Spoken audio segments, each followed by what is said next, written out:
Way out in the future, so far ahead that Earth is little more than a fading myth, humanity has scattered across the stars. Entire civilizations now exist on distant planets, building new homes, chasing fresh starts. Back in the day, people used to travel by bus, train, or plane, right? Well, now it's the same deal, but they're hopping from one planet to another every single day. They're looking for new lives, new jobs, new purposes. That's how Hunter Gainer ended up on this long journey. She was on a transport ship just cruising through deep space, heading to its destination. This ship had about 40 passengers, all tucked away in cryosleep pods. A cryosleep pod is basically a place where your brain shuts down for a bit. You don't get hungry, you don't age, and you just sleep for months. But hidden among these sleeping people was a monster. Someone sleep could never touch. Riddick, a cold-blooded killer whose name made laws and rules tremble. He was being taken to the most dangerous prison on a remote planet. Even inside the pod, he was completely shackled, blindfolded, but wide awake. While everyone else's minds were dormant, he felt everything. He knew there were 40 people on that ship, some laborers, some miners, a Muslim preacher, and a cop named Mr. Johns, who was the one who caught Riddick. Riddick was so terrifying that this 22-week journey was planned on a route with no stops, just to make sure he couldn't escape. Only 2 weeks into the trip, something happened that woke everyone up for good. The ship slammed into a meteor cluster. Those little space rocks started hitting the ship like bullets, piercing through it and even going straight through the captain's body. The captain died in his sleep, but the system automatically woke up all the crew members just in time. The pilot, Fry, and the navigation officer, Owens, took over. When they got to the control room, they saw the ship was a fireball, plummeting at full speed toward an unknown planet. Fry tried to control the ship until the very last second. She managed to slow its descent, but couldn't avoid the crash. The ship crashed hard on the ground. Most of the passengers died in the accident, and Owens, the navigation officer, also perished. Only a few people survived. Fry, the pilot, Imam, the preacher, and his 3 sons, an arrogant antique dealer named Paris, a young boy named Jack who had secretly snuck onto the ship, 2 colonists, Zeke and Shaza, the police officer Johns, and finally Riddick, the monster. Not only did Riddick survive the crash, but he also escaped John's custody and was now lost on that strange planet. This planet was weird. The air was breathable, but all around them was just scorching desert. No greenery, no water, just a blazing sun and blistering heat. At first, the survivors were just thankful to be alive. They thanked Fry. But Fry knew their real trouble was just starting because the ship was totally destroyed, and in this barren world, there was no sign of water or food. They immediately started checking what they had left and how long they could survive. After checking, they realized they had nothing but a few bottles of alcohol. Their hope started to fade. Then Imam came over. He said confidently that they should trust God and that even in the desert, they could find water if their vision was true and their search was intense. His words seemed to steady everyone's courage for a moment. Now everyone was ready to look for water, but water wasn't the only problem. Another danger was roaming free under the open sky. Riddick. Johns warned everyone that Riddick would want to survive at any cost, and he'd try to steal their resources to get off the planet. He wouldn't hesitate for a second to kill anyone who got in his way. This filled everyone with terror. After that, they all went outside.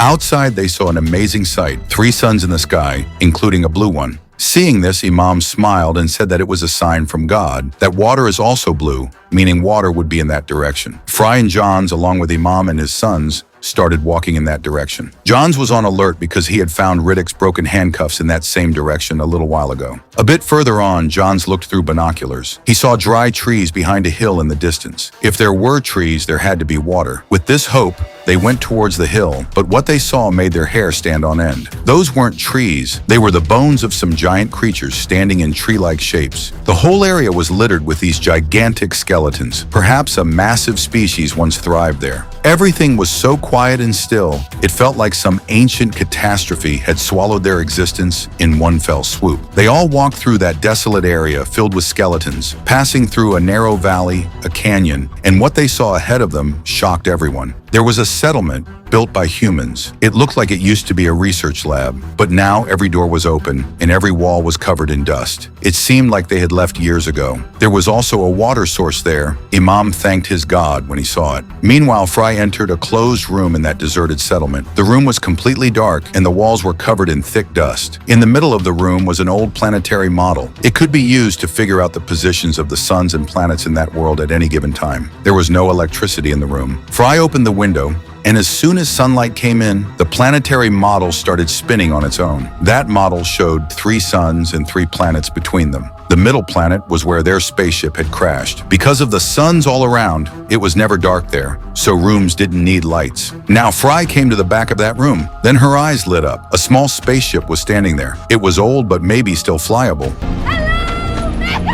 Meanwhile, back at the crashed spaceship, Zeke was burying the dead bodies. There were a lot of mound-like formations nearby, like termite nests. Zeke was digging a hole near them. He had no idea that Riddick was lurking nearby like a shadow. Just then, Zeke spotted a tunnel under the dirt. He turned on his flashlight and peeked inside. The tunnel was deep, shrouded in darkness. He had only gone a little further when something suddenly emerged from inside and pulled Zeke away. It was too late.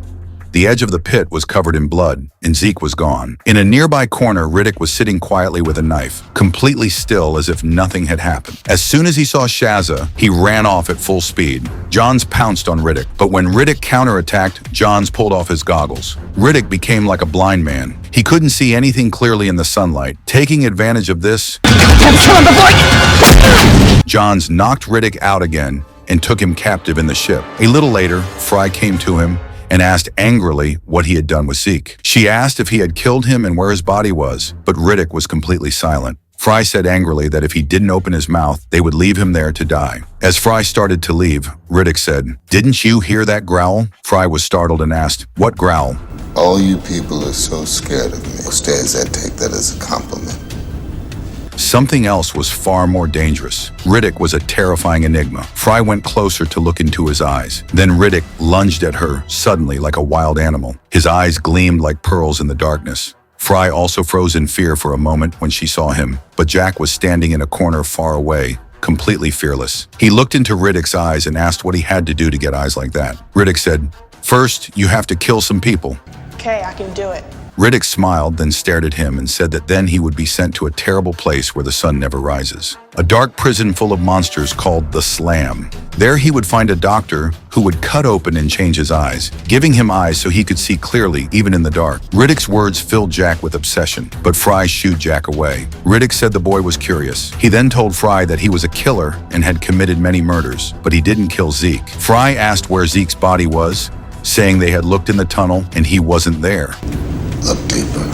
Fry thought about it and decided right then to go deeper into that tunnel. Although Johns tried to convince her that Riddick was a deceiver and must have buried Zeke somewhere else, Fry had seen a truth in Riddick's eyes. She tied a rope around her waist and went fearlessly into the tunnel. As she moved further into the tunnel, she reached a cave. The cave was quite large, and there were many other tunnels branching off inside. A faint light was coming from above in the cave. In that light, Fry forgot to notice that death was crawling on the walls of that dark cave. Who knew what those creatures were? They were spread all over the cave. Fry could hear their movements, but they were hidden from her sight. Meanwhile, looking around, Fry saw Zeke's shoes. It looked like Zeke was hiding there. But when Fry went closer to look, it wasn't Zeke, but half of his leg. It looked like someone had chewed off the upper part. Fry shuddered. Then something passed by her. Fry's heart leaped into her throat.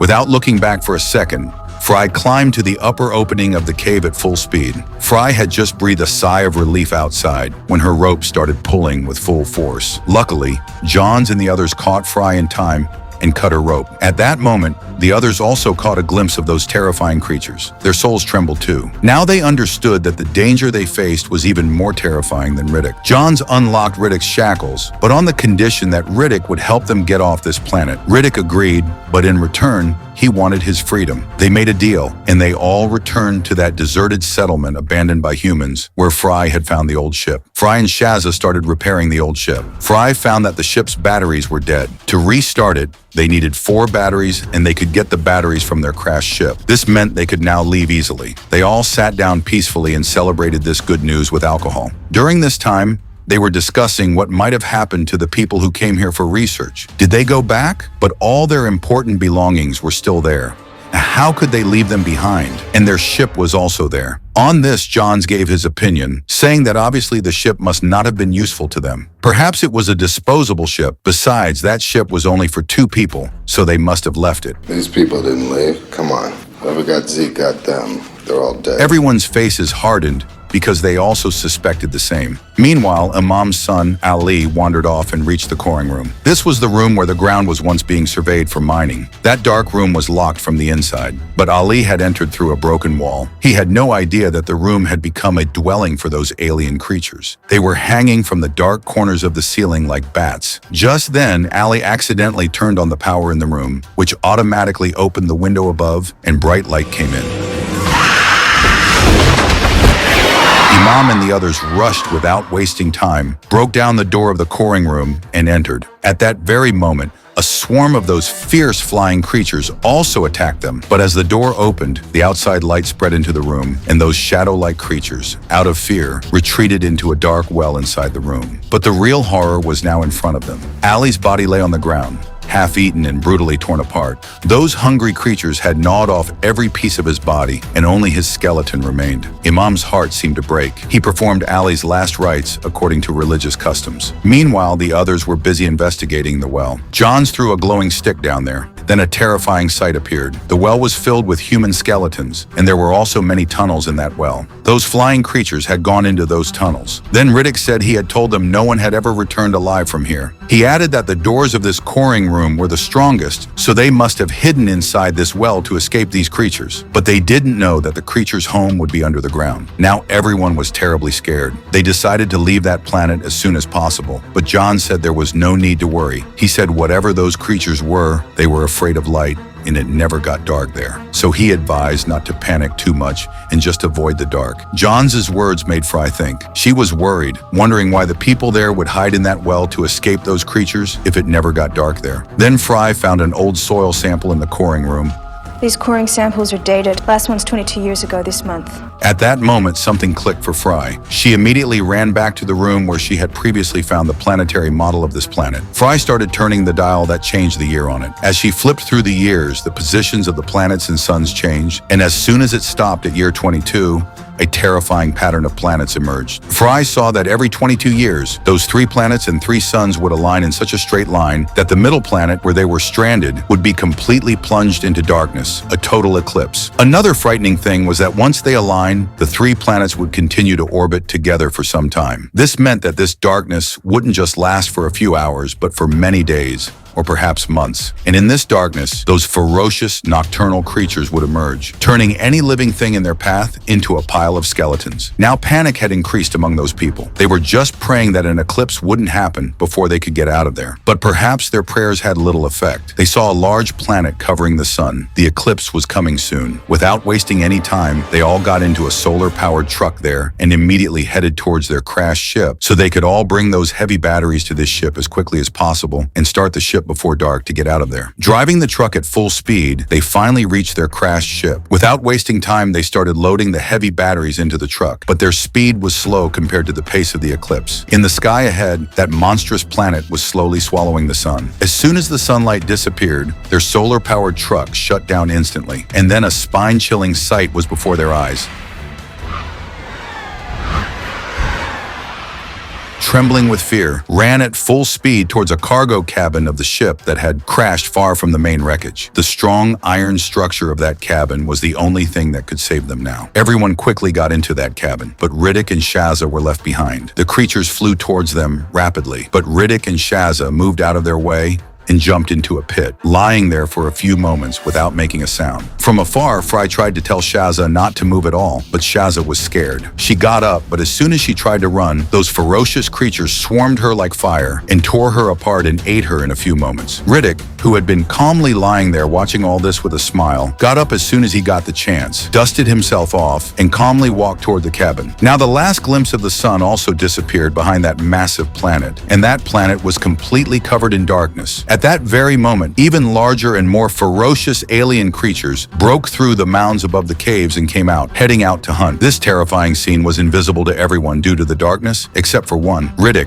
whose gleaming eyes could see everything, even in the dark. Everyone was hiding in the cabin, scared and trembling.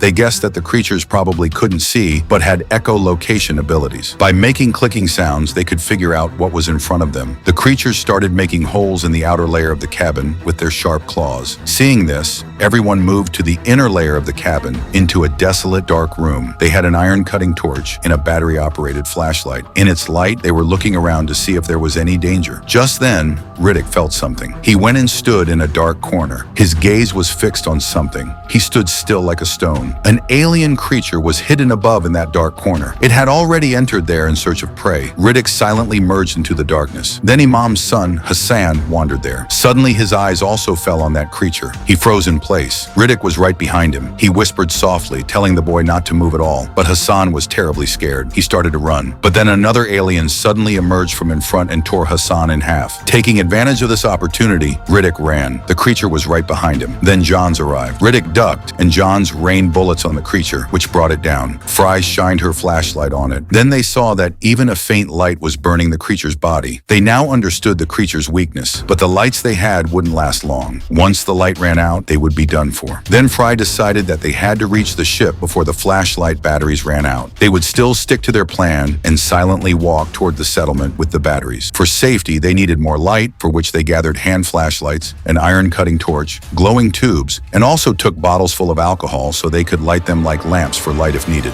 After this, everyone tiptoed toward the settlement. Riddick was walking in front because he could see in the dark. Meanwhile, Johns and Imam were dragging the heavy batteries. Just then, after walking a short distance, Paris's iron-cutting torch went out. Paris went to get another torch, but in his nervousness, that torch also slipped and fell far away. Seeing this, naive Jack took out his glowing tube and went to pick up the torch.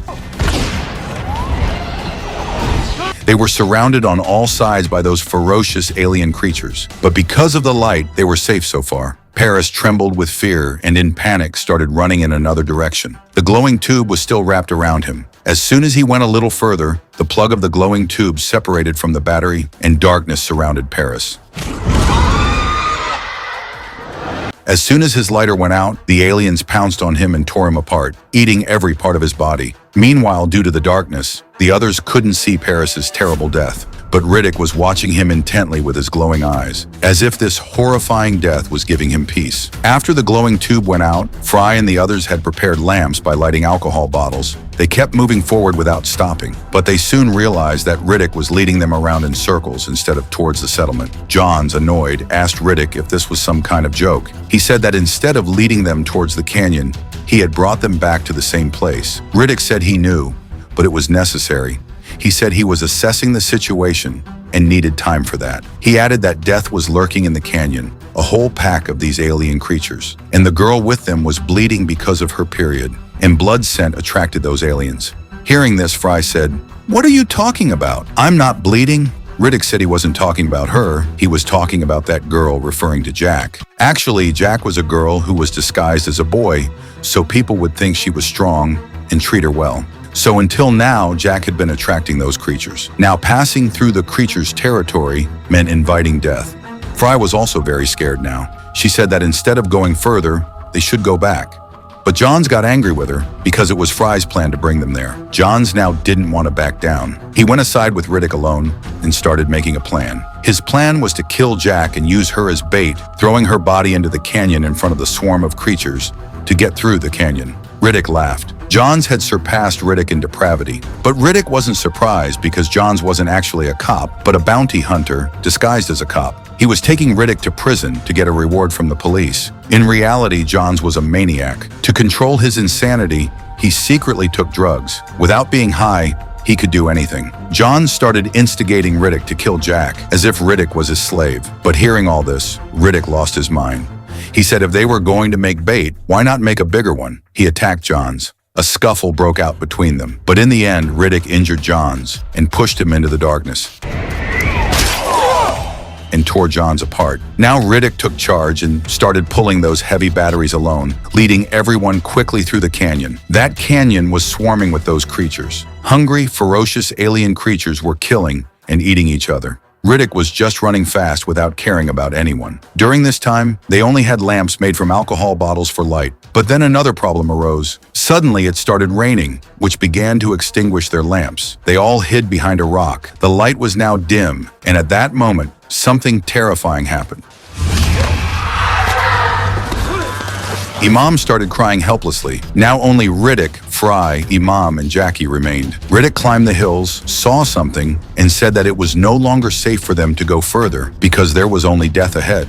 He said he would go alone and they should wait for him. There was a cave nearby. Riddick sent the three of them inside to hide and close the cave entrance with a rock. Now he continued forward with the batteries. Riddick had shown his true colors. There was no danger ahead, but the settlement was there. Riddick quickly reached the ship and started preparing to leave alone. Meanwhile, Fry, Imam, and Jack were waiting for Riddick to return. Soon they also realized that Riddick was not coming back. The three of them were sitting there relying on the light of their last remaining lamp. But soon that also went out. Now, trembling with fear, they started to shiver. But at that very moment, a ray of hope appeared. They saw some small glowing insects in that cave. Fry collected those insects in an alcohol bottle. They had found a source of light. Fry told Imam and Jack to wait there and went to Riddick, who was just about to take off. Fry pleaded with Riddick to go with her to save Imam and Jack, but Riddick told her to forget them, saying they wouldn't survive, but he told her she could come with him. However, Fry wasn't going to let him go that easily. She told Riddick that this was his chance to prove he wasn't an animal, but a good human by extending a helping hand. But Riddick laughed because his humanity had been buried years ago in a prison cell. Then Fry attacked Riddick, but Riddick overpowered her. Riddick was about to finish Fry off in an instant, but he suddenly stopped. He saw despair in Fry's eyes. The pain of losing someone was clearly visible in her eyes.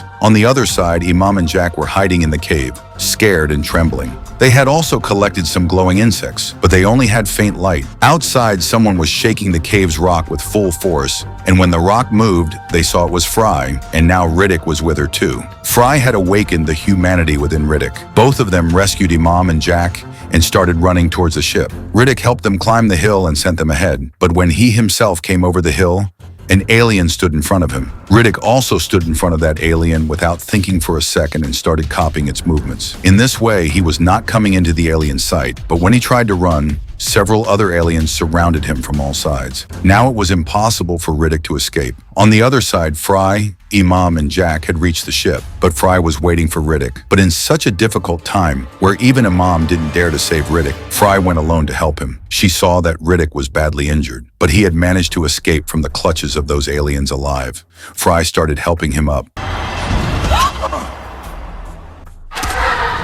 He started regretting that Fry had sacrificed herself to save him, but he pulled himself together because Fry couldn't come back. But to atone, he had to save Imam and Jack. He returned to the ship and was just about to start the ship and leave when an idea stopped him. He shut down the ship. He turned off all the lights and waited. As soon as a lot of aliens gathered behind the ship,